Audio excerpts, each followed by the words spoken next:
Ini sedang apa ini?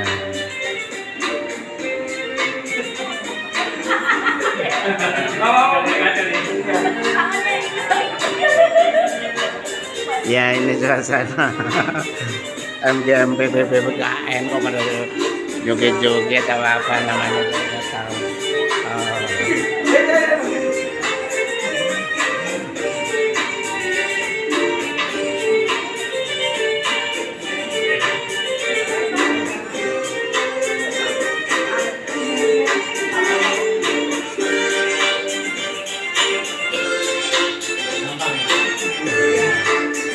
Lambang dari mana?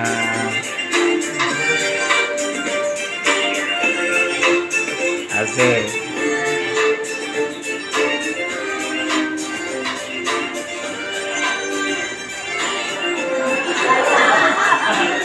Kayaknya udah mulai sulit ya. Karena videonya setengah kotak, jadi agak sulit. Gerakannya. Ayo gerakannya bisa nggak nih? Ayo nih Bu Nur. Ya. Ayo benar.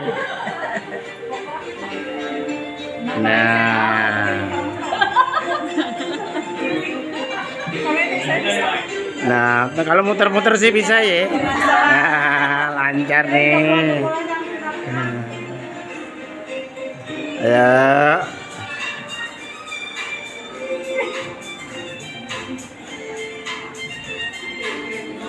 Wih.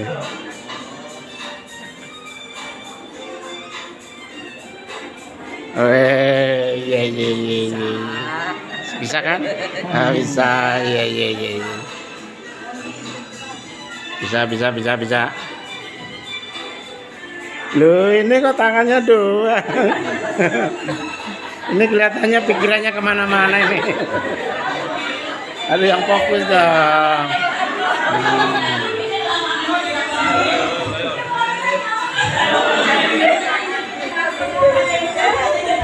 Ya begini suasana MGMP PPKN ini ya. Nah ini siang hari.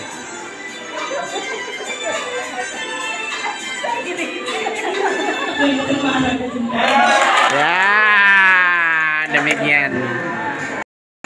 Masih semangat ya? Kita udah SD nih senang otak. Lalu selanjutnya. Baik Ibu Bapak, sebelum ke pembelajaran berdiferensiasi, saya mau minta 3 kata untuk kegiatan kita hari ini. Saya mau ke belakang dulu boleh ya? Asik. Saya mau minta 3 kata untuk kegiatan MGMP kita. 3 kata. 3 rasa. Oh 3. Kira-kira ada Pak. Oh. Saya mau yang muda-muda dulu ya. Iya, maksudnya Ya berondong. semakin sukses. Sangat menarik dan inovatif. Menarik, inovatif, seru. Kata Pak Luti, menarik, inovatif dan seru. Sekarang Seru. saya akan pindah dulu ke sini. Asik. Saya mau minta 3 kata untuk kegiatan kita hari ini dalam MGMP hari ini ya. Bu Isti deh. Ayo Bu Isti. Apa tuh Bu Isti? Luar biasa. Hebat, keren, luar biasa. Makasih. Iya. Jadi harus inovatif, saja harus semangat, keren dan luar biasa. Kalau kita bicara tentang kurikulum merdeka, pasti kita tidak terlepas dengan yang namanya sangat rumit atau sangat sulit. Karena harus menyediakan atau selalu membawa laptop, harus menyediakan infocus misalnya, harus menyediakan sound system, ya kan, wifi juga. Ini juga harus menyiapkan gambar, video dan sebagainya. Apakah harus fokusnya ke situ pembelajaran berdiferensiasi? Tentunya tidak ya Ibu Bapak ya. Atau mungkin di sini Ibu Bapak sudah pernah mendapatkan pelatihan atau workshop pembelajaran berdiferensiasi. Sudah ada Ibu Bapak? Apakah sudah pernah yang mendapatkan? Paling sudah ya? Saya Apabila sekolah Bapak tapi sudah pernah mempraktekannya Pak? kalau kebetulan waktu awal masuk itu kita Nyusun. Eh, Memang yang kita ada kita modif seperti itu. tapi Bapak belum pernah melakukan pembelajaran Belum. berdiferensiasi Kalau melakukannya dalam kita kelas baru ya? nyusun. Baru nyusun Baru aja ya, nyusun. baru nyusun materinya dan sebagainya. Nanti kalau untuk penyusunan modul nanti kita bersama-sama. Jadi saya di sini tidak menggurui, tapi kita belajar bersama-sama. Nanti saya minta masukannya dan minta sarannya tentang pembelajaran berdiferensiasi ini.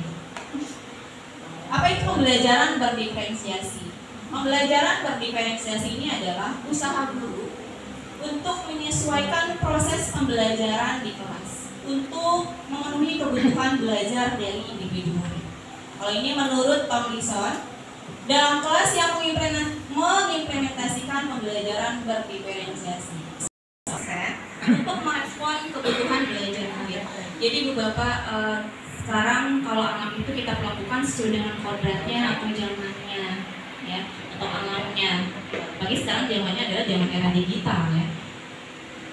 Terus berikutnya, jadi bagaimanakah kita menerapkan pembelajaran berdiferensiasi di kelas? Nanti ada praktik baiknya ya di dalam kelas. Nah, ini Bu April sudah melakukannya. Saya juga sudah pernah melakukan, tapi kita bagi dua kerjanya.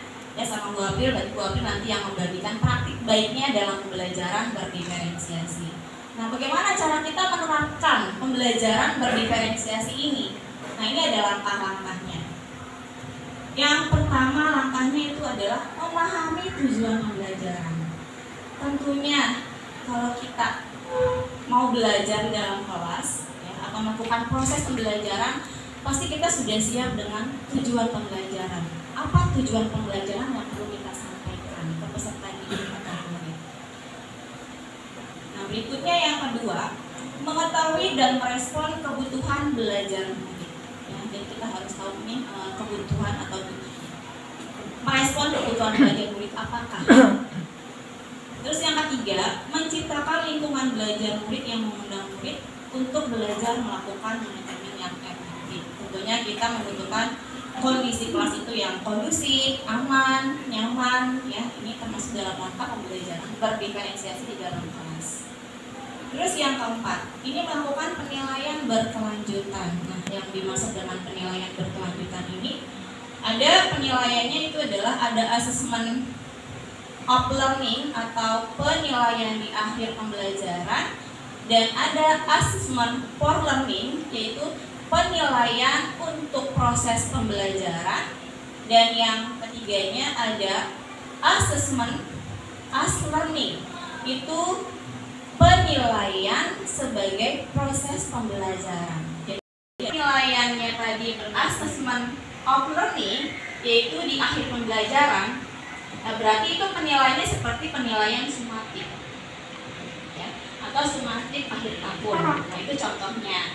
Nah, kalau penilaiannya assessment for learning, berarti di proses pembelajarannya, penilaian di proses pembelajarannya. Nah, seperti apa? Mengumpulkan tugas-tugas atau latihan, ya, atau berkaitan dengan nilai harian. Itu adalah penilaian sebagai proses pembelajaran. Nah, biasanya kalau kita di pembelajaran pendidikan Pancasila itu penilaian antar teman. Jadi penilaian itu dikaitkan atau melibatkan peserta didik. Assessment as learning. Mohon maaf Ibu Bapak, saya nggak terlalu bisa bahasa Inggris, jadi bahasa Inggrisnya nggak lancar, acak kagul gitu.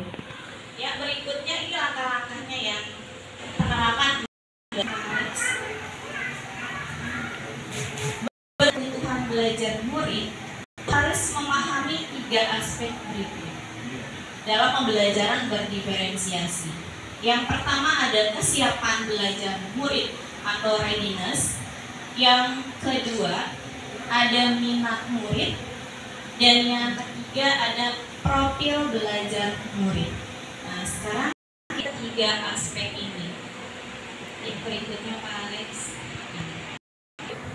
Mengharuskan guru untuk menilai pengetahuan awal dan menentukan apa yang telah murid ketahui dan di mana murid berada. Kesiapan belajar murid. Dapatnya gaya belajar apa nih? Kan ada 3. Ada audio, ada visual, dan kinestetik. Nah, ketika anak murid itu itu mendapatkan 3 tadi, bagaimana caranya? Kita melakukan asesmen diagnostik, ya, asesmen awalnya. Seperti apa? Kita kasih soal dulu. Biasanya di Google ada tuh soal yang untuk kita kerja, untuk anak bekerjakan. Jadi mendapatkan gaya belajarnya apa? Apakah visual, apakah audio, apakah kinesthetik. Jadi itu